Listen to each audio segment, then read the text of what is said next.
Alors, bonjour à toutes et à tous, que vous soyez en présence dans la salle ou en web diffusion. Alors, je me présente, je suis Nathalie Chabot, je suis conseillère à l'action professionnelle éducation à la Centrale des syndicats du Québec.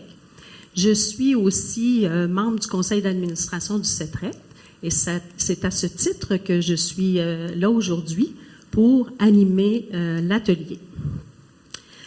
Alors, je vous souhaite officiellement la bienvenue à cet atelier qui abordera un sujet important, celui de la santé mentale des jeunes au Canada pendant la pandémie de COVID-19 et au cours duquel, notamment, nous serons présentés un état de situation, des pistes de solutions aussi.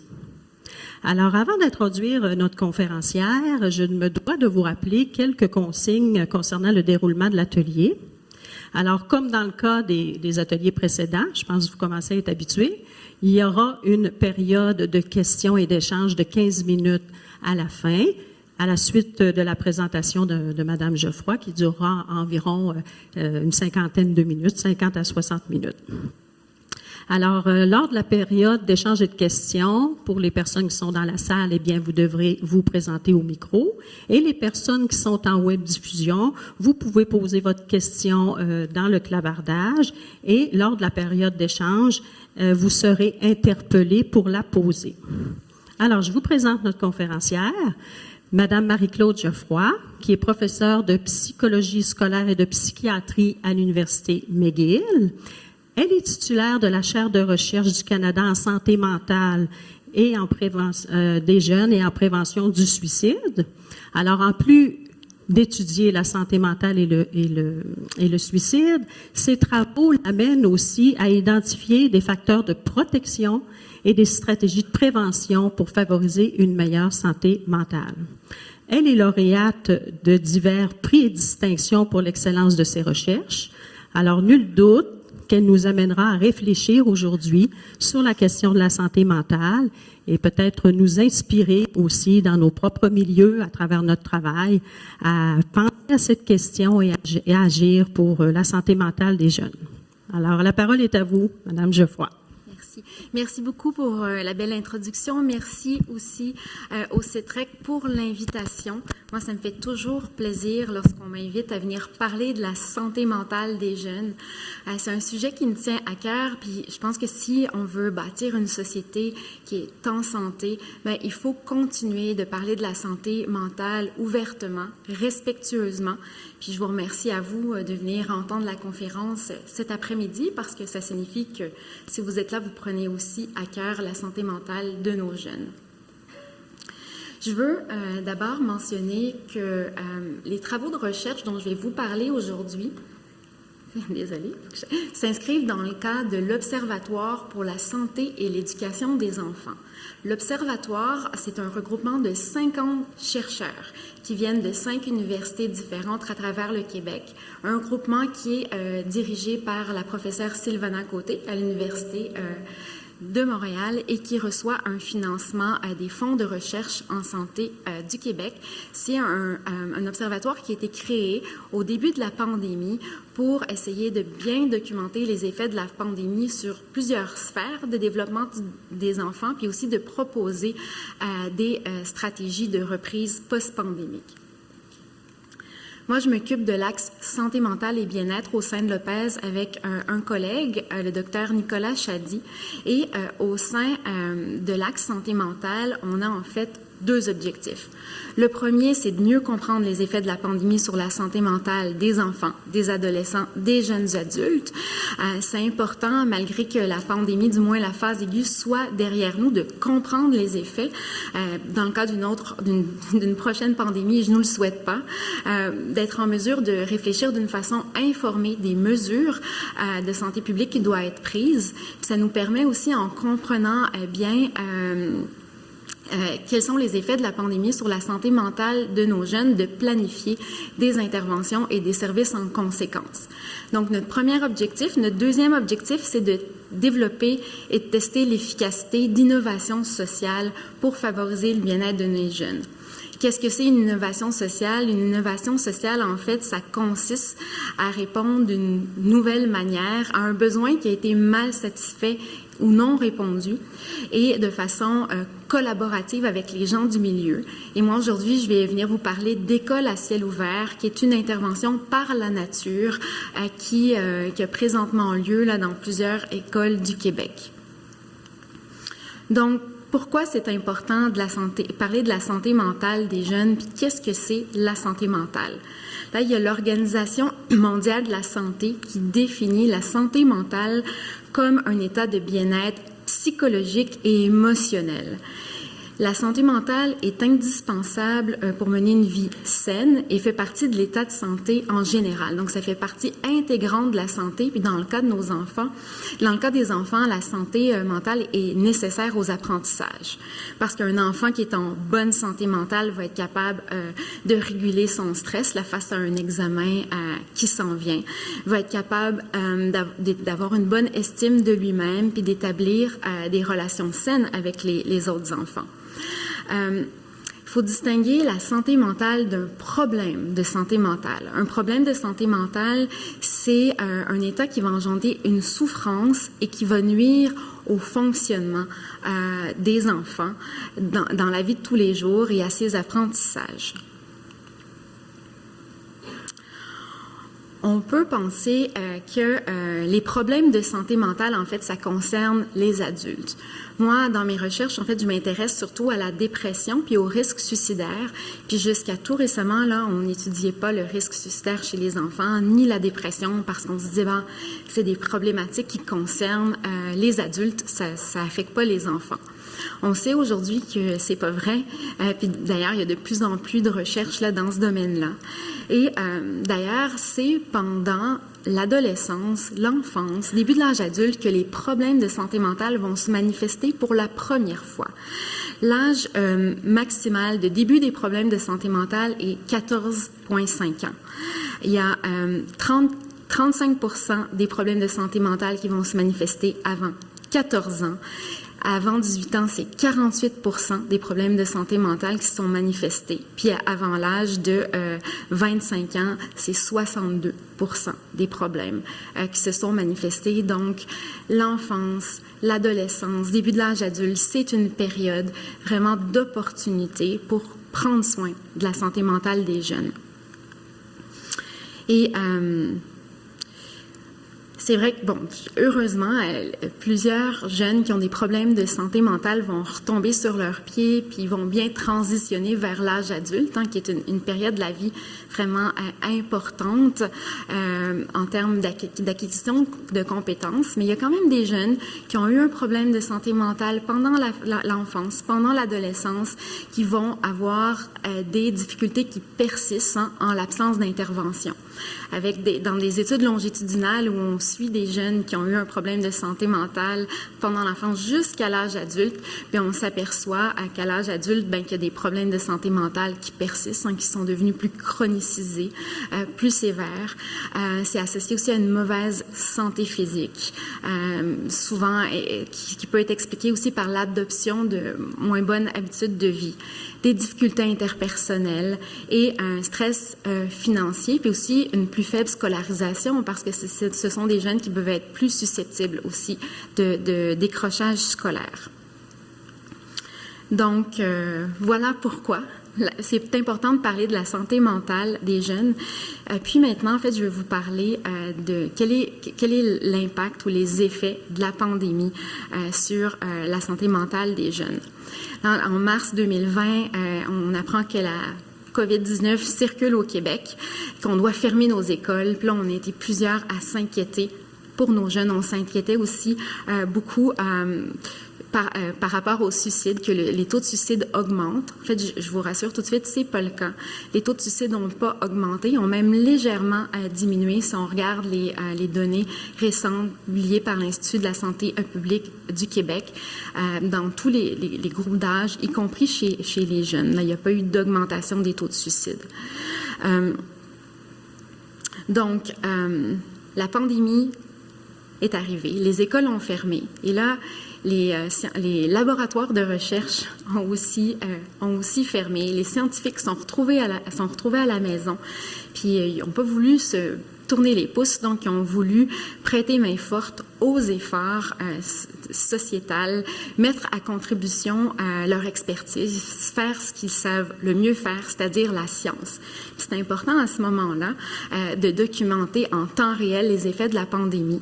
Donc, des milliers de scientifiques à travers le monde qui ont publié des milliers d'études scientifiques. Et ça, le problème avec ça, quand on doit produire de la science rapidement, c'est que des fois, la qualité n'est pas toujours au rendez-vous. Même moi, au début de la pandémie, avec mes collègues, on a fait une étude qui s'appelait « S'adapter au changement ». On voulait mesurer la santé mentale, on se disait au début de la pandémie et après la pandémie. Puis à ce moment-là, on se disait « dans 6 mois, la pandémie, ça va être terminé », ce qui n'est pas le cas.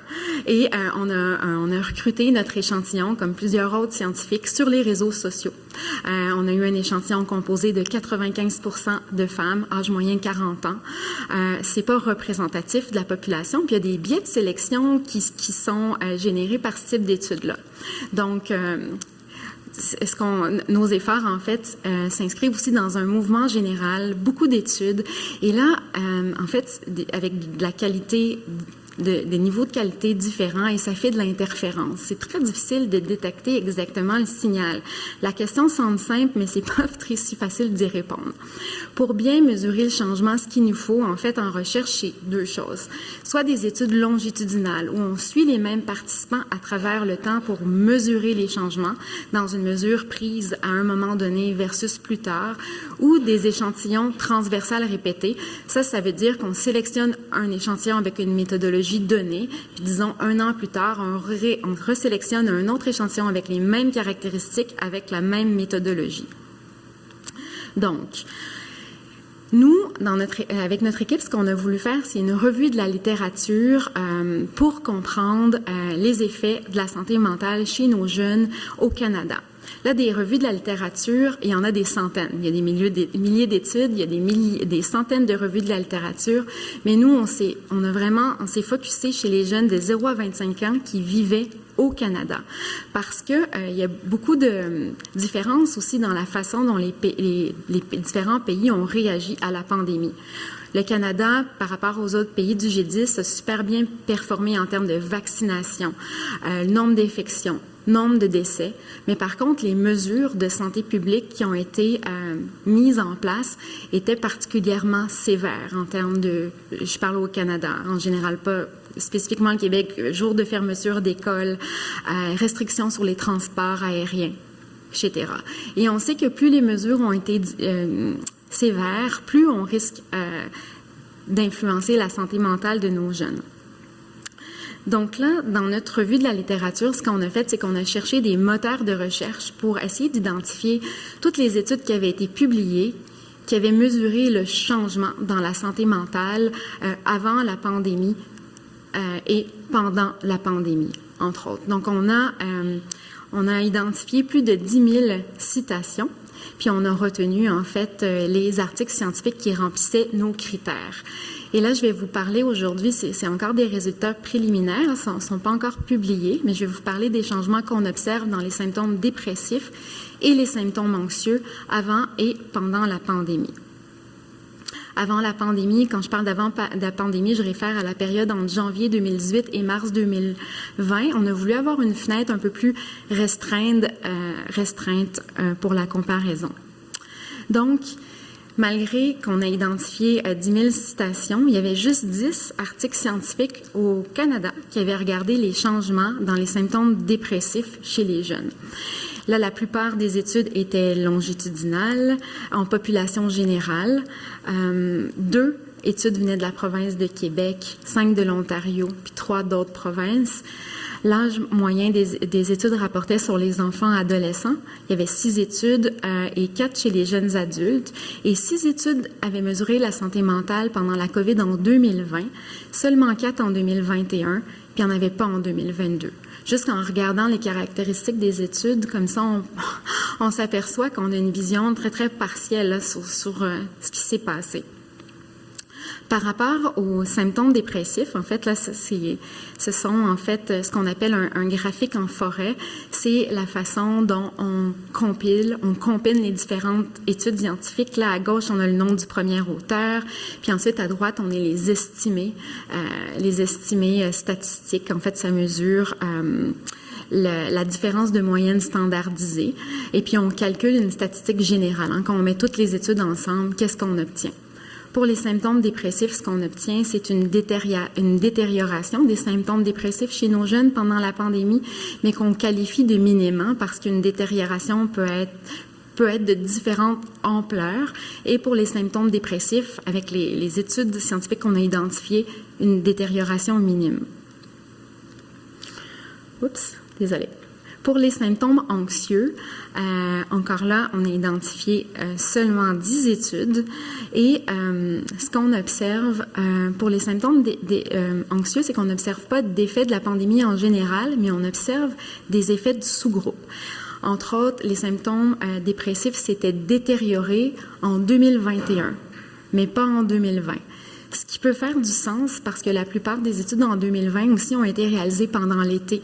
C'est sûr qu'il y a eu un allègement des mesures, les enfants ne sont pas à l'école, il y avait même des exigences qui étaient abaissées. Par exemple, à l'université, on a été beaucoup plus généreux dans nos évaluations.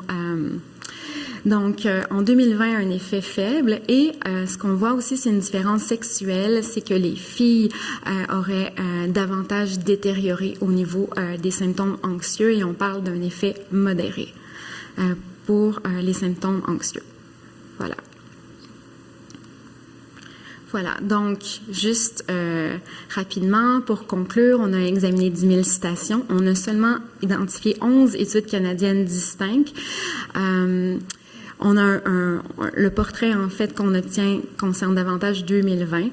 Les symptômes dépressifs sont détériorés chez les gars et chez les filles, alors que les filles ont vu leurs symptômes anxieux se détériorer de façon modérée, plus importante. Donc, les jeunes ont été peut-être plus résilients qu'anticipés. Parce que dans les médias, on parle d'un tsunami de problèmes de santé mentale, du moins quand je regarde les évidences scientifiques que j'ai identifiées. Mais c'est important qu'on reste vigilant, qu'on continue à surveiller la santé mentale de nos jeunes, puis qu'on commence à réfléchir aussi aux ressources dont pourraient avoir besoin, entre autres les jeunes filles, parce que c'était un effet qui est basé sur peu d'études, mais qui est quand même non négligeable. Peut-être que les résultats surprennent. En tout cas, moi, j'étais surpris. Je m'attendais à trouver des effets plus grands. Mais il y a une étude qui vient d'être publiée dans un journal scientifique à l'international qui, en fait, regarde avec une méthodologie très similaire les effets de la pandémie sur la santé mentale à travers le monde, tout âge confondu. C'est une étude qui a été beaucoup dans les médias au mois de mars. Et cette étude conclut, en fait, que l'ampleur des changements dans les symptômes de santé mentale, quand il y avait des changements, était essentiellement minime quand on comparait la situation avant la crise sanitaire. Par contre, là, on parle des symptômes autodéclarés. Par contre, quand on regarde ce qui se passe dans nos urgences, les visites aux urgences, on obtient un portrait vraiment différent. Ici, en fait, c'est une étude, encore une revue de la littérature avec méta-analyse, mais qui s'intéresse aux visites aux urgences pour des idéations, des tentatives de suicide, des blessures auto-infligées chez les jeunes. Et cette étude-là, en fait, note une augmentation des visites aux urgences chez les jeunes, surtout chez les filles. Et on observe un patron similaire au Québec avec les données de l'Institut de la santé publique du Québec. Donc, les jeunes se sont plus tournés vers les urgences. Qu'est-ce que ça veut dire? Est-ce que les jeunes vivent plus de détresse?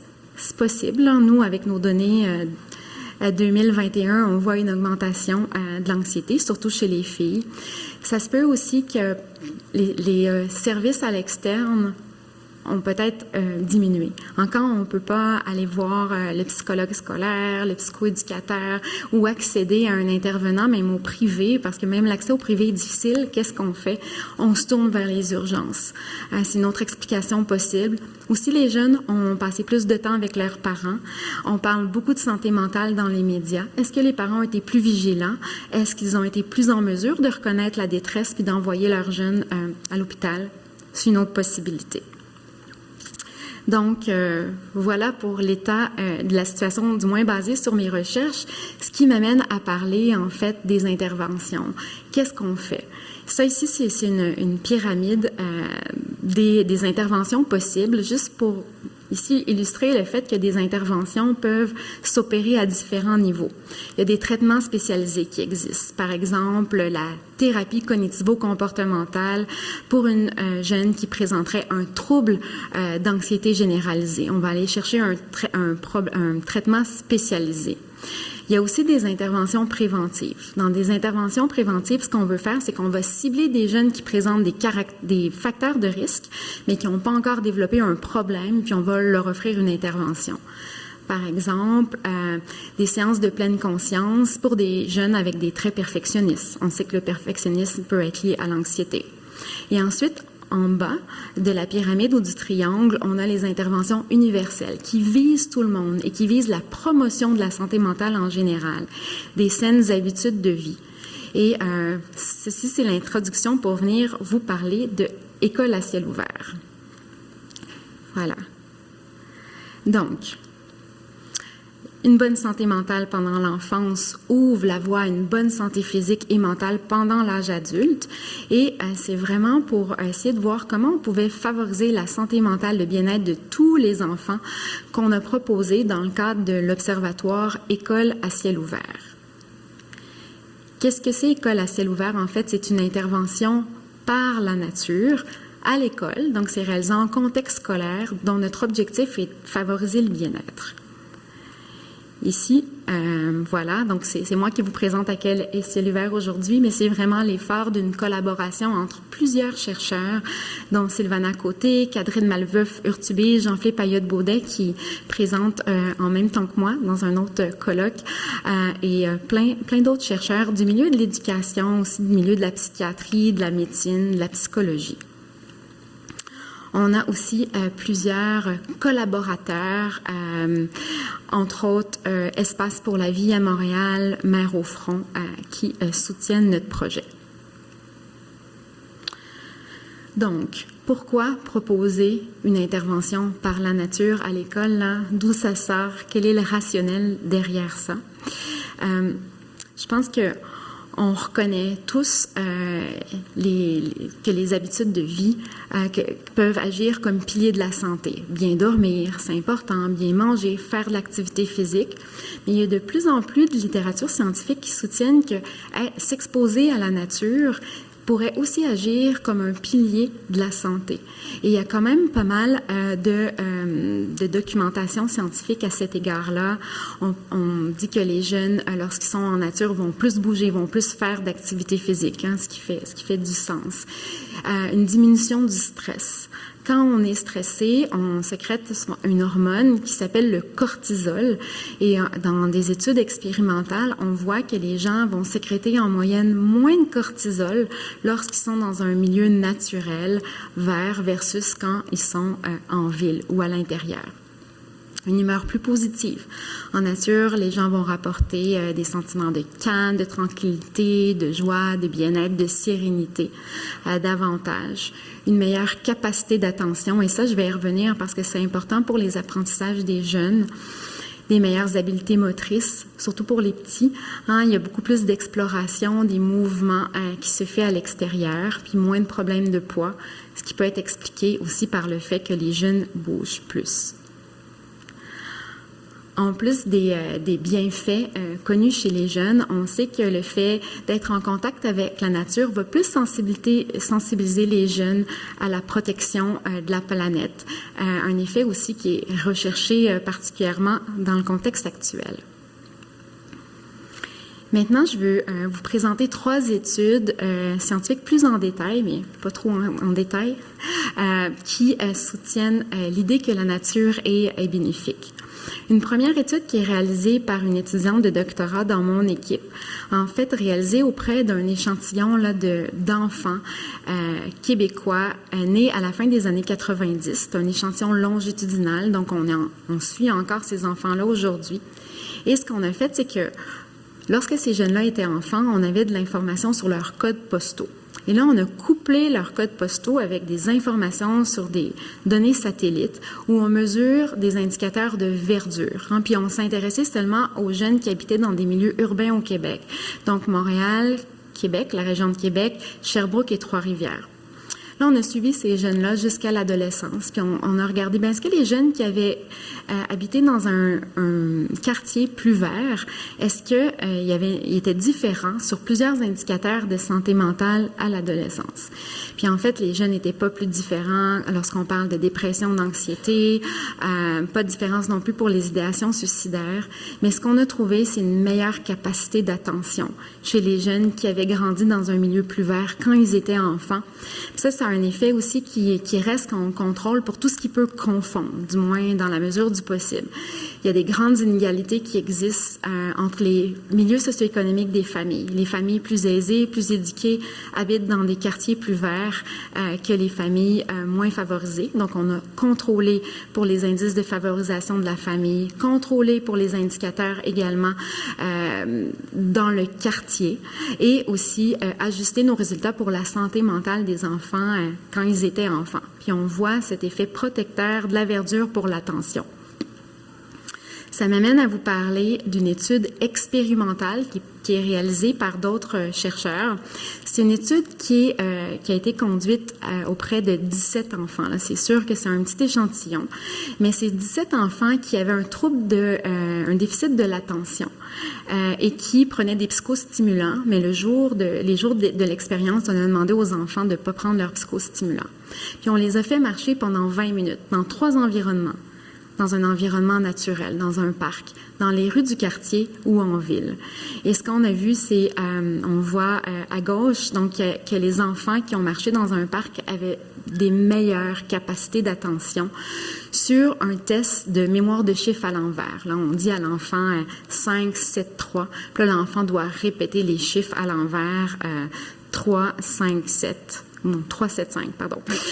Donc, il doit répéter les chiffres à l'envers. C'est un test qu'on utilise beaucoup en neuropsy pour mesurer la mémoire de travail. Donc, on a vu cet avantage de fait d'avoir marché en verdure. Puis, la taille de l'effet observé était comparatif à ce qu'on observe pour les psychostimulants. Donc, un effet important. Pourquoi la nature peut avoir des effets sur l'attention? Mais en fait, il y a une théorie qui s'appelle la théorie de la restauration de l'attention. Selon cette théorie-là, on dit que l'attention peut être divisée en 2 composantes. L'attention volontaire ou dirigée et l'attention involontaire. L'attention volontaire, c'est ce qu'on utilise pour se concentrer sur une tâche. C'est une attention qui exige un effort cognitif. Elle nous permet d'inhiber les distractions et de nous concentrer. Mais à la longue, le problème avec l'attention volontaire, c'est que ça entraîne une fatigue cognitive. Elle s'épuise. Et il y a l'attention involontaire. Ça, c'est une attention qui est sollicitée de façon plus passivement. Et selon la théorie, on dit que l'attention involontaire va être stimulée lorsque les stimuli sont intrinsèquement captivants. Et la nature remplirait cette notion d'être intrinsèquement captivante. Dans la plupart de nous, là, on est très sensible à la beauté de la nature, aux arbres, au vent dans les feuilles d'arbres, le chant des oiseaux, la beauté d'un lac. Eh bien, la nature solliciterait notre attention involontaire, puis ça permet de reposer notre attention volontaire.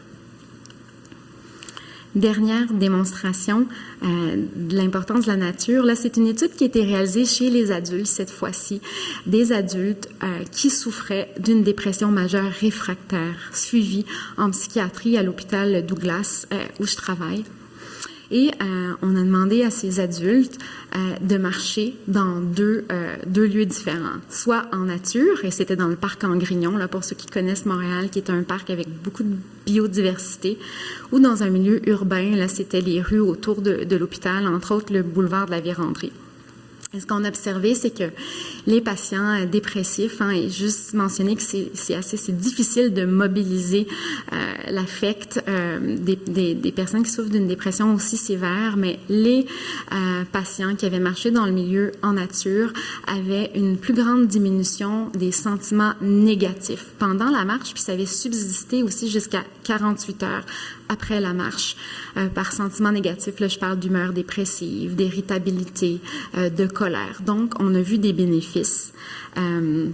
Donc, c'est ce qui nous a motivés, avec nos connaissances qu'on avait sur les bienfaits de la nature, à mettre en place École à ciel ouvert. D'une part, on s'est basé sur la science. D'autre part aussi, on s'est basé en travaillant avec des collaborateurs du monde d'éducation, en fait, qui nous rapportaient que pendant la pandémie, les enseignants avaient plus été à l'extérieur avec leur groupe, avec l'intention, entre autres, d'atténuer la contagion entre les élèves de leur classe et qu'il y avait un grand intérêt aussi pour l'éducation extérieure. Donc, c'est ces deux morceaux qu'on a mis ensemble et on a développé École à ciel ouvert. Et ça, je vais vous en parler plus en détail, mais ce sont des photos illustratives de notre intervention, là, des jeunes qui mettent en place réellement École à ciel ouvert. Donc, École à ciel ouvert, c'est différent de l'éducation extérieure, parce que si je comprends bien, le fait d'enseigner dehors consiste à aller enseigner à l'extérieur des murs de l'école. Tandis qu'École à ciel ouvert, c'est une intervention par la nature et on stipule que l'ingrédient actif, c'est le contact avec la nature. Puis alors qu'il existe plusieurs études scientifiques qui démontrent les bienfaits de la nature sur la santé mentale, puis la santé physique aussi, il n'y avait pas encore d'études qui avaient été mises en place pour démontrer si le fait d'être en contact avec la nature à l'école pouvait être bénéfique pour nos jeunes. Donc, qu'est-ce que c'est notre intervention? Ça consiste à passer 2 heures en nature par semaine pendant 12 semaines. Pourquoi 2 heures? 2 raisons. Premièrement, on voulait que ça soit faisable pour les personnes enseignantes. On ne voulait pas demander de passer 5-6 heures à l'extérieur. Puis le fait aussi que la recherche scientifique nous dit que la dose de nature dont on a besoin par semaine, c'est 2 heures. Donc, c'est comme ça qu'on a déterminé la quantité de nature. C'est pendant 12 semaines. L'étude est en cours maintenant, donc de mars à juin. On voulait être capable de capter les changements dans les saisons et intégrer ces changements dans notre intervention. Je vais vous en reparler.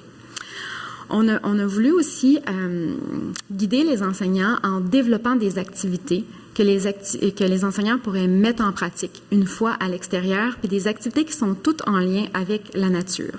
Et c'est des activités qu'on a développées avec nos experts, puis qui sont basées aussi sur les exigences du ministère. On a des activités qui concernent la santé mentale et des activités plus pédagogiques. Donc, on couvre l'art-thérapie, la science, la philosophie, la pleine conscience, les mathématiques et le français. On a aussi offert une formation aux enseignants. On a développé des capsules de formation pour les guider dans la mise en place de l'intervention. Puis on offre aussi un accompagnement de 2 fois 30 minutes par semaine aux enseignants qui veulent plus de soutien dans la mise en place. Donc, on a 3 phases de développement d'École à ciel ouvert. Une première phase où on a développé nos activités en collaboration avec les personnes enseignantes. On a une étude pilote qu'on a réalisée à l'automne parce qu'on voulait bien comprendre est-ce que ça marche, est-ce que les enseignants embarquent, quels sont nos angles morts et qu'est-ce qu'on peut faire pour améliorer. Et notre étude essai contrôlé randomisé à Saint-Plainsu, c'est une étude où qui suit vraiment, qui s'inscrit dans, bref, un type de devis qui est très, très robuste en sciences. Et je vais pouvoir vous parler en détail des activités puis des résultats aussi qui sont vraiment intéressants de ce qu'on obtient pour le pilote. Donc, la trousse d'activités.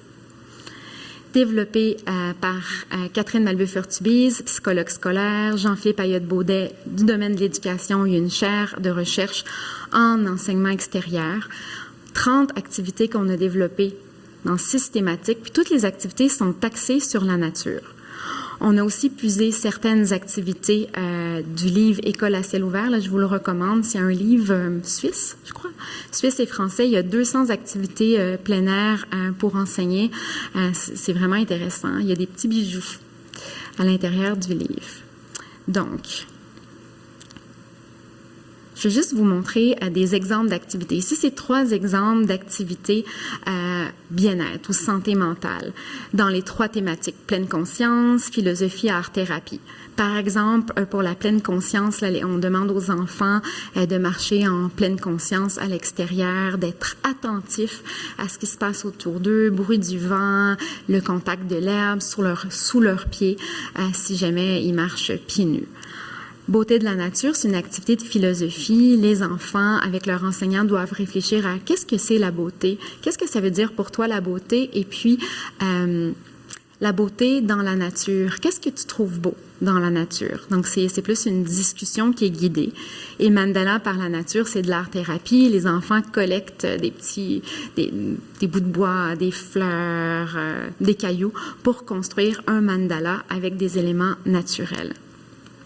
Les activités pédagogiques, on a par exemple en sciences la chasse aux nuages. Les enfants doivent se construire un observatoire de nuages, puis essayer de repérer les types de nuages qu'ils voient dans le ciel. Les brins d'herbe, une activité en mathématiques où les enfants doivent estimer le nombre de brins d'herbe dans un périmètre. Écriture créative inspirée de la nature. Les enfants vont à l'extérieur et doivent raconter une histoire inspirée de la nature. On a essayé le plus possible de développer des activités qui étaient clés en main, là, qui étaient faciles à utiliser pour les personnes enseignantes. Donc ça, c'est un exemple, les étoiles de la gratitude. C'est un PDF de 2 pages qui peut être facilement téléchargé sur une tablette, facilement imprimé. Et on a vraiment le sommaire de l'activité, comment préparer l'activité, la marche à suivre, étape par étape, les questions que l'enseignant peut demander aux élèves, comment faire un retour en groupe et comment réinvestir, si on veut réinvestir l'activité plus tard. Mais après avoir développé les activités, nous, on voulait savoir, est-ce que c'est intéressant pour les élèves puis pour les personnes enseignantes. Donc, on a recruté 24 personnes enseignantes, ça c'était au printemps l'année passée. On leur demandait de tester 4 activités chacun avec leur classe, puis de remplir un questionnaire. Et là, on s'est aperçu que les personnes enseignantes avaient davantage testé les activités pédagogiques que santé mentale, ce qui fait du sens. Hein? On tend à aller vers ce qu'on connaît.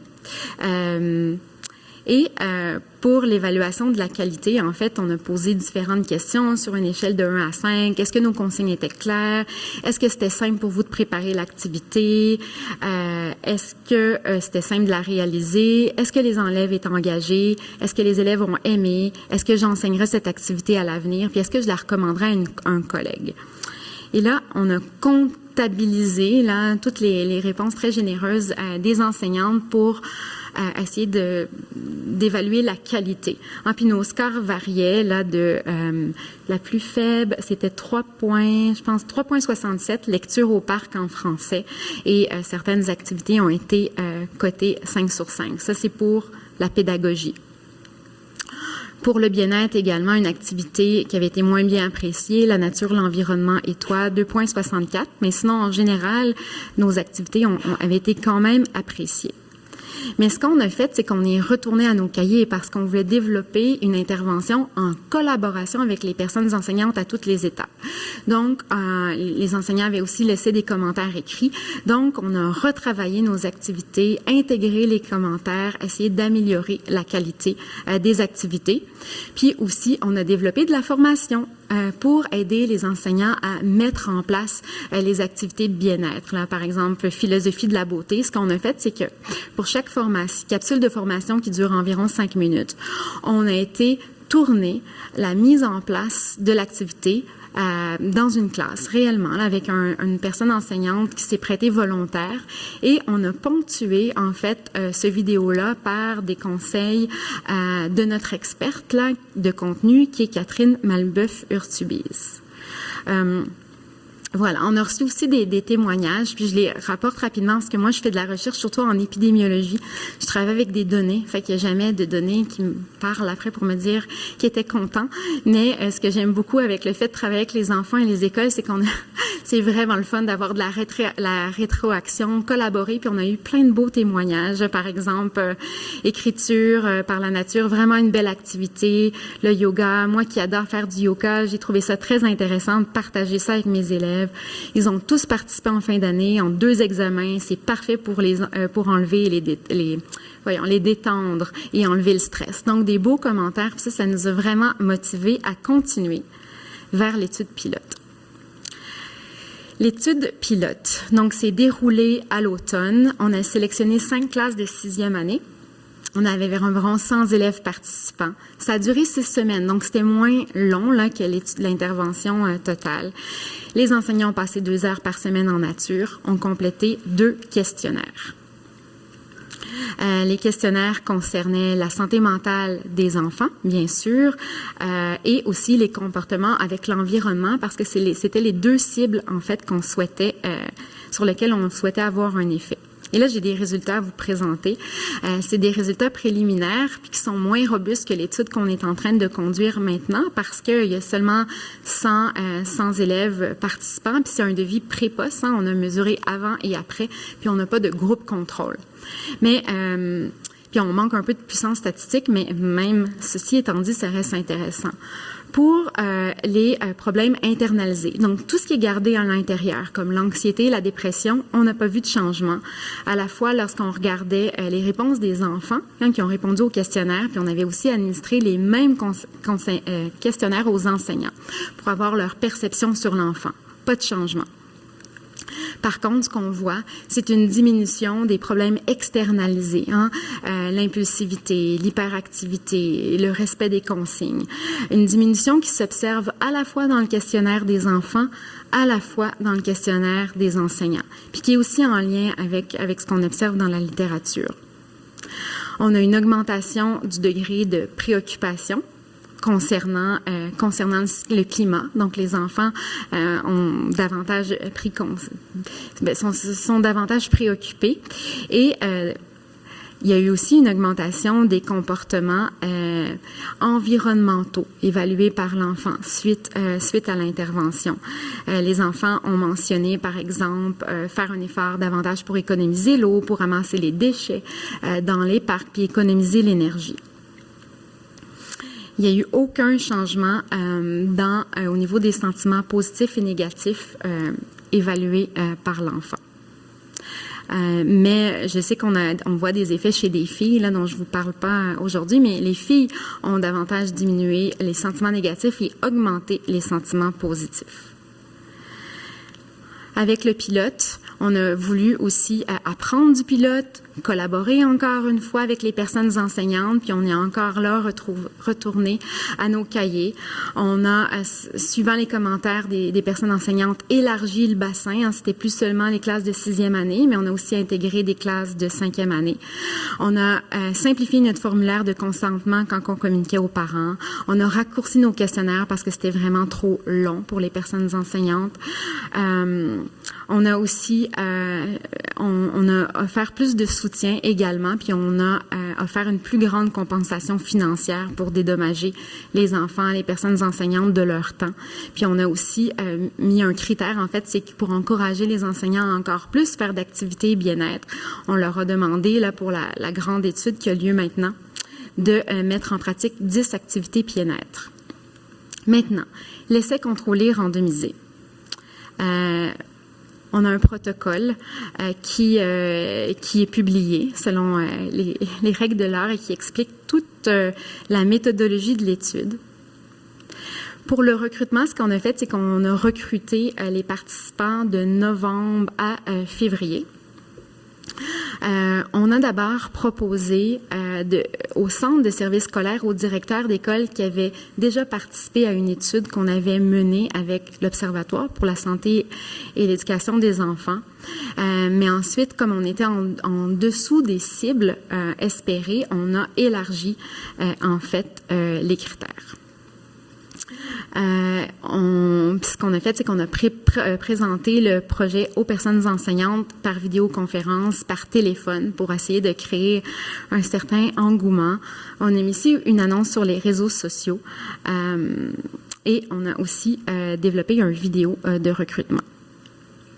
Donc, on a recruté 33 écoles qui participent maintenant à l'étude dans plusieurs régions, Montréal, Laval, il y en a qui viennent de Québec, Saint-Ours, Sherbrooke, Trois-Rivières, Gatineau.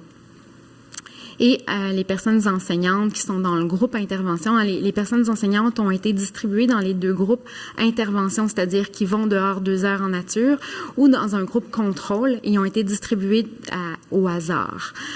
Dans les 2 groupes, c'est la façon de procéder pour éviter des biais. Donc, un groupe intervention 2 heures en nature, voilà encore des photos illustratives. Notre groupe contrôle, ils doivent enseigner comme d'habitude et ils vont recevoir l'intervention plus tard à l'automne. Et les questionnaires, en fait, ont été remplis en mars, vont être complétés en juin. Et ensuite, en septembre, on va relancer les enfants une année plus tard pour voir qu'est-ce qui reste, en fait, 4 mois après cette intervention. Est-ce qu'il reste encore des bienfaits? On mesure les mêmes dimensions que pour l'étude pilote, mais en plus de ça, on va s'intéresser au bien-être des personnes enseignantes parce que l'idée, c'est que la nature peut être bénéfique pour tout le monde, y compris les enseignants.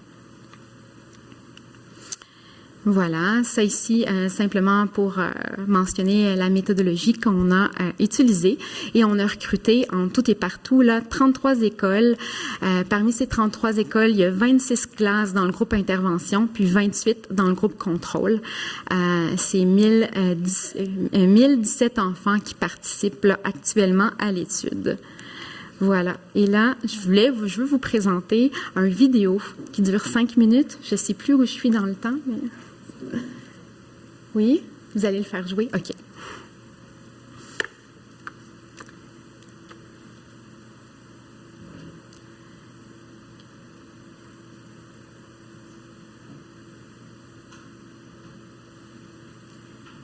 On a essayé parce qu'on a été filmé dans les écoles des enseignants pour voir comment ça se passait, puis avec leur consentement, j'ai essayé de faire un petit montage de 5 minutes, là, juste pour vous donner une idée beaucoup plus sur le terrain de comment ça se passe. Puis j'espère que ça va jouer, parce qu'on a travaillé fort. OK?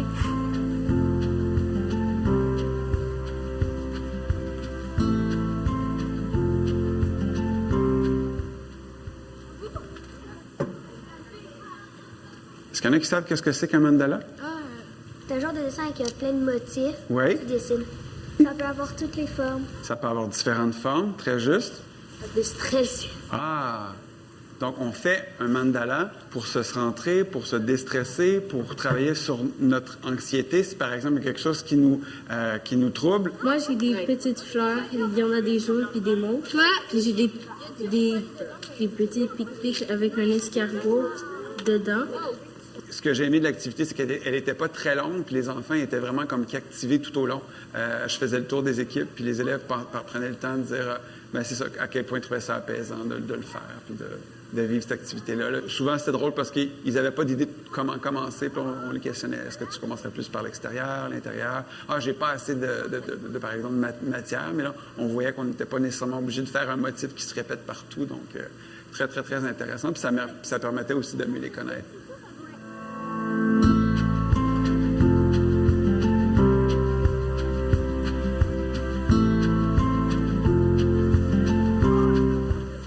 Avant d'enseigner à l'école alternative, ça faisait déjà partie de ma vision d'enseignante de sortir des 4 murs de ma classe. Donc, que ce soit par des marches matinales à tous les matins où les élèves ont le temps de s'exprimer puis de jaser avec leurs amis, ou que ce soit des activités à nature pédagogique, en mathématiques, en français ou en univers social même. Donc, oui, de façon régulière dans mon enseignement depuis plus de 10 ans. En fait, j'ai toujours été excité par l'aventure, par l'expédition. Donc, à chaque fois qu'on sort dehors, il y a un peu cette énergie de « Ah, on part à l'aventure. Qu'est-ce qu'on va découvrir aujourd'hui? » Donc, puis je pense que c'est ça qui, moi, me motive comme enseignant. Et je transmets cette passion-là, cette espèce d'engouement d'aller découvrir des choses, je le transmets aux élèves. Ça fait 6 ans que je suis ici. On est une école santé globale à la base, donc j'avais un projet sport durant 4 ans. Puis souvent, j'étais en sortie à l'extérieur avec eux, du ski, du vélo. Puis en classe, les élèves étaient vraiment plus difficiles qu'en sortie. Quand je sortais avec eux, quand on allait faire de l'arbre en arbre, quand on faisait des sorties, j'avais tellement des beaux moments avec eux que je me disais, la classe fermée, c'est pas tout le temps pour tous les élèves. Donc souvent, j'avais plus de difficultés avec ma gestion de classe à l'intérieur qu'à l'extérieur.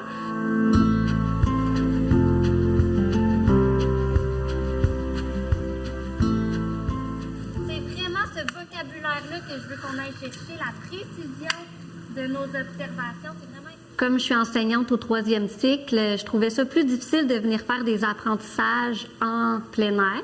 Donc, on est sortis quelques fois au début, puis ça a été vraiment difficile parce qu'ils vantaient, les élèves ne me comprenaient pas. Délimiter le terrain, je trouvais pas que c'était évident, ils s'en allaient loin.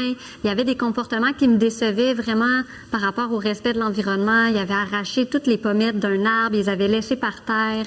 J'avais eu beaucoup de gestion à faire. Donc, j'ai ralenti beaucoup mes sorties au cours de cette année-là. J'ai été un peu désenchantée des sorties à l'extérieur avec mes élèves. Puis après ça, j'ai participé au congrès, là, au colloque Apprendre à ciel ouvert. Puis là, ils nous ont donné vraiment des outils pertinents que j'ai pu mettre en application et tester là, récemment avec mes élèves. Puis on dirait que j'ai pas le même groupe, juste en définissant clairement notre zone, en donnant des consignes claires, en se rassemblant en cercle pour donner mes consignes. Qu'est-ce que tu as apprécié de cette activité-là d'observation? Dans le fond, on retourne toujours au même endroit pour justement développer un petit sentiment d'appartenance, puis pour s'approprier les lieux, puis être plus à l'aise. Donc, on se retrouve toujours en cercle, puis on commence avec le cercle de la parole, où chaque élève nomme, dans le fond, une gratitude, donc il est reconnaissant de quoi. Ça apaise beaucoup les élèves, puis après ça, ils sont disponibles pour mes consignes, puis pour l'explication de l'activité. Puis le fait de les avoir en cercle, rassemblés autour de moi, ça me permet aussi d'avoir un contact visuel avec les élèves, puis ça favorise beaucoup plus la gestion de classe versus quand je sortais, puis que les élèves étaient assez loin de moi avec le vent, ils me comprenaient pas. Puis ça encourage beaucoup les discussions. Donc, on fait aussi le cercle de la discussion qui part des élèves. Donc, ce sont vraiment les élèves qui se posent des questions et ils se répondent, ils émettent des hypothèses, puis c'est tellement enrichissant. Puis moi, je prends des notes, je suis assez neutre dans cette activité-là, dans le sens que je prends des notes de leurs observations, de leurs questionnements pour après ça orienter les activités futures. Au départ, ça propose un défi. Hein? C'est un milieu plus ouvert, moins encadré. Fait que la première fois qu'ils viennent, ils ont besoin de se faire rappeler les règlements. Mais une fois qu'on passe ces contraintes-là, ce qui est intéressant, c'est de voir justement, on dirait où ils sont vraiment eux, puis ils apprécient vraiment le fait de vivre des activités en plein air. On dirait que c'est comme s'ils se sentaient moins à l'école. C'est comme s'ils avaient comme cette impression-là, plus de familiarité ou d'activités qu'on vit plus en famille, plus qu'avec son enseignant, normalement. À l'extérieur, tu sais, on a fait un exercice justement sur la beauté. On philosophait un petit peu, puis je les ai envoyés écrire soit un poème, soit un texte en prose, quoi, soit plus une liste de choses qu'ils trouvaient belles. Puis il y en a, tu vois, qui ont été se balader, observer tout autour d'eux. Il y en a qui se sont plus assis dans leur coin. Il y en a qui ont fait ça seuls. Il y en a qui ont fait ça en équipe. Au final, c'est la même consigne, c'est le même projet, mais c'est plutôt dans la réalisation, en fait. C'est ça, les élèves peuvent choisir.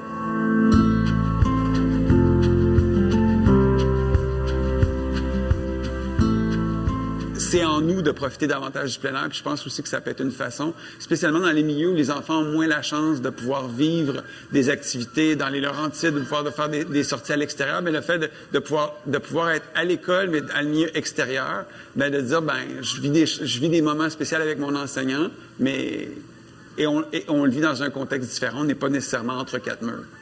Tout ça, c'est des formules gagnantes. Puis en ce moment, au lieu de me dire, bon, je sors le moins possible avec mes élèves, c'est comment je peux adapter chacune de mes activités pour les vivre à l'extérieur avec mes élèves.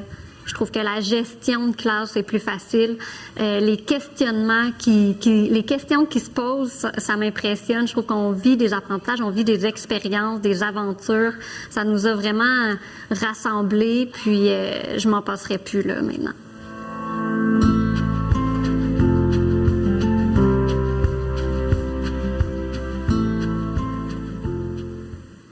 Voilà pour le oups, les vidéos. OK. Voilà.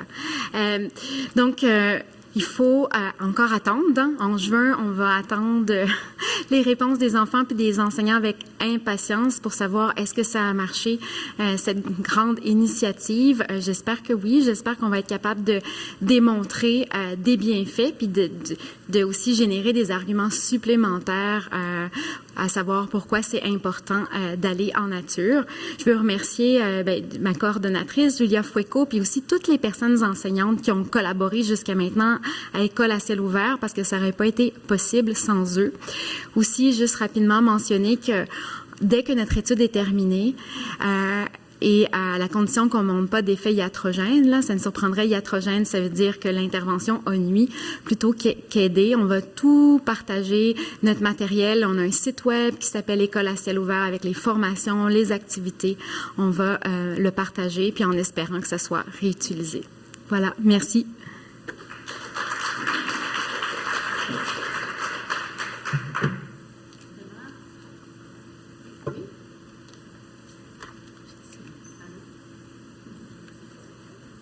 Est-ce que ça fonctionne? Oui, ça fonctionne.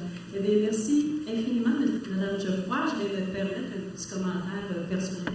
J'ai trouvé ça extrêmement intéressant et rafraîchissant aussi, surtout à une époque et une période où on entend beaucoup parler du numérique, puis il faut intégrer le numérique. Là, vous nous avez amené complètement ailleurs et je trouve ça vraiment très intéressant. Alors, est-ce que des gens dans la salle auraient des questions à poser ou est-ce qu'il y a des questions en ligne? Oui, on a déjà une question en ligne. Bonjour. Oui, parfait. Je vais essayer de me dépêcher, mais rapide mise en contexte de ma question. Je travaille pour une fondation qui donne environ 2 millions pour des projets de profs qui veulent faire dans leur classe chaque année. Puis on a eu une explosion cette année de demandes pour des projets à ciel ouvert. Puis on était un peu des fois dépourvus sur l'évaluation de ça. Fait que je suis vraiment contente de voir qu'il y a comme des choses qui se passent, puis des données, puis qu'on pourrait peut-être collaborer même en vous en référant puis en utilisant vos données. Puis souvent, les questions qu'on se pose sur l'évaluation de ces projets-là, c'est beaucoup de gens nous disent pour réussir mon projet de classe à ciel ouvert, j'aurais besoin de matériel. Puis j'aimerais savoir votre opinion sur ça. Est-ce que c'est comme un essentiel vraiment pour aller de l'avant? Est-ce qu'il y a des choses que vous avez vues qui étaient intéressantes?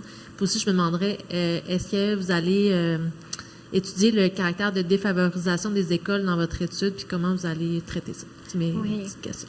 Super bonne question. Mais tu sais, moi je suis psychologue, hein, je fais de la recherche en épidémiologie, je suis pas du monde de l'éducation et je m'intéresse aux déterminants de la santé mentale, la nature étant un déterminant, mais bon, je commence, bref, je suis en mes balbutiements au niveau de ma familiarisation avec le monde de l'éducation. Peut-être qu'on était naïfs, mais nous, dans notre étude, on n'a aucun matériel, à part nos fiches imprimées. Tout est clé en main, mais notre postulat aussi, c'est vraiment le contact avec la nature. Donc, les profs doivent trouver un environnement où il y a de la nature. À Montréal, ça peut être un parc urbain. Les écoles en région, souvent, ont accès à un petit boisé ou des arbres autour. Ça, c'est important, mais on n'a pas de matériel. Donc, puis là, je veux pas m'avancer plus loin parce que c'est hors de mon champ d'expertise. La défavorisation, excellente question. Moi, mon intention au départ, là, c'était de tester École à ciel ouvert uniquement auprès des écoles puis des familles défavorisées. Parce que ces enfants-là, ont plus de difficultés, parce qu'ils ont moins accès à la nature, aussi avec leurs parents, mais le recrutement, ça a été vraiment difficile de recruter nos 1000 enfants. On avait des visées beaucoup plus hautes. Du coup, en considérant les difficultés de recruter dans le contexte actuel, c'est pas facile pour les enseignants, puis on demande beaucoup. Du coup, on a laissé faire le fait de recruter que seulement en milieu défavorisé, mais qui sait, peut-être l'année prochaine, on aura les ressources et on sera en meilleure place aussi pour aider ces milieux à profiter de la nature. Oui. Merci. Est-ce qu'on est prêt pour la question en ligne? Oui. Ah, OK. Donc, je voulais savoir, quand vous parliez de 2 heures par semaine, est-ce que c'était 4 fois 30 minutes? Est-ce que c'était ce qu'il y avait, ou c'était 1 fois 2 heures? C'était quoi? Puis j'ai 2 autres petites questions, mais par rapport aux études longitudinales. Oui, la question, on n'a pas statué Au départ, on se disait une sortie de 2 heures, mais c'est pas ça qui est mis en pratique là pour les enseignants. Des fois, ils font des petites sorties. Ça dépend aussi de la proximité de la nature. On voit aussi beaucoup d'enseignants qui vont faire 2 fois 1 heure. Tu sais, puis c'est une recommandation, c'est une étude, donc on donne une structure, des recommandations, puis après ça, il y a la vie qui se passe. Il y a les tempêtes de verglas, les journées pédagogiques, tu sais, tout ce qui arrive, mais on le prend en note. En fait, les enseignants remplissent un journal de bord, puis on va analyser ça dans nos résultats plus tard. Mais on n'est pas strict là sur ces 2 heures en général. C'est pas nécessairement d'être 2 heures continues. Merci. Puis, par rapport aux études longitudinales, je me demandais quel type d'anxiété qui a été évalué. C'est de l'anxiété généralisée, j'imagine?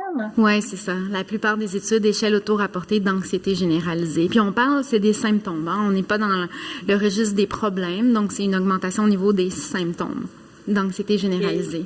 Est-ce que vous étiez en mesure de voir, ça c'est ma dernière question, s'il y a une différence entre les jeunes qui sont en milieu urbain puis les jeunes qui sont en milieu rural par rapport à l'anxiété? Là, c'était par rapport à la COVID, là, mais est-ce qu'il y avait un effet du milieu? Non, on n'a pas pu regarder. On est super limité dans la revue de la littérature vu le petit nombre d'études identifiées. Mais c'est une bonne question, mais on n'a pas regardé ça. Il y a des études qui montrent que les jeunes, c'est difficile, hein, le milieu urbain, rural à étudier parce que il y a plein de facteurs confondants. Donc, l'accès aux soins de santé mentale, souvent, qui sont c'est plus facilité en région urbaine, mais il y a aussi plus de défavorisation. Bon, c'est complexe. Je pense que je suis pas certaine qu'il y a un consensus scientifique à cet égard. Merci. Est-ce qu'on a d'autres questions en ligne?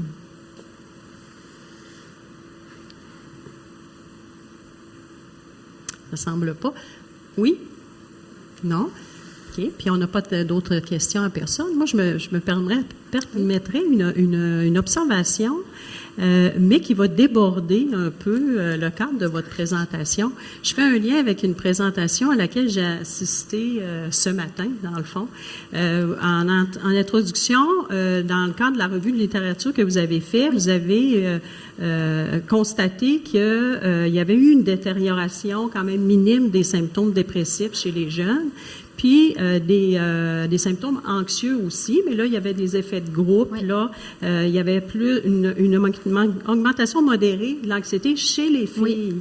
Et puis, ce matin, peut-être que certains étaient là lors de la présentation de M. Charland, où il a parlé de l'anxiété, la dépression, la motivation chez les jeunes, et il est arrivé un peu à la même conclusion que vous, à l'effet que c'était pas la catastrophe anticipée, la COVID, parce que les résultats sont restés à peu près les mêmes. Il a aussi étudié les trajectoires de réussite, français, mathématiques, et là aussi, il n'y a pas eu tant de changements, mais il y a eu des effets de sous-groupe aussi. Oui. Et lui, il mettait là, la lumière sur les garçons qui ont des difficultés aussi. Fait que je trouvais ça intéressant de voir que vous arrivez un peu à des... c'est pas les mêmes constats, mais quand même, on n'est pas dans la catastrophe, mais il faut porter attention quand même à certains groupes, et vos études là, nous permettent de savoir un peu plus, de pouvoir cibler davantage des interventions. Oui. Alors... Oui, c'est rassurant parce que c'est pas le message qui est véhiculé dans les médias, que la présentation de M. Chartrand. Par rapport aux effets sur l'éducation, moi j'aurais pensé, c'est ça, qu'il y avait des effets quand même importants sur l'éducation, mais je comprends pas sur la trajectoire éducative. Parce que je sais que l'Observatoire pour la santé et l'éducation ont fait une étude, il y avait, je crois, 10 000 enfants, c'était en 2021. L'épreuve de lecture 4e année avait été annulée. Et bien, pour fin de recherche, en collaboration avec l'Institut de la statistique du Québec, ils ont administré l'épreuve de lecture aux 4e année, mais juste pour des fins de recherche. Et ils ont comparé les résultats sur l'épreuve de lecture en 2021 avec les autres cohortes, puis ils avaient observé quand même une perte dans les apprentissages à ce moment-là, avec des effets sous groupe aussi, les enfants de milieux plus défavorisés étant plus touchés. Fait que je pense qu'en tout cas, on va continuer de raffiner les connaissances puis de mieux comprendre.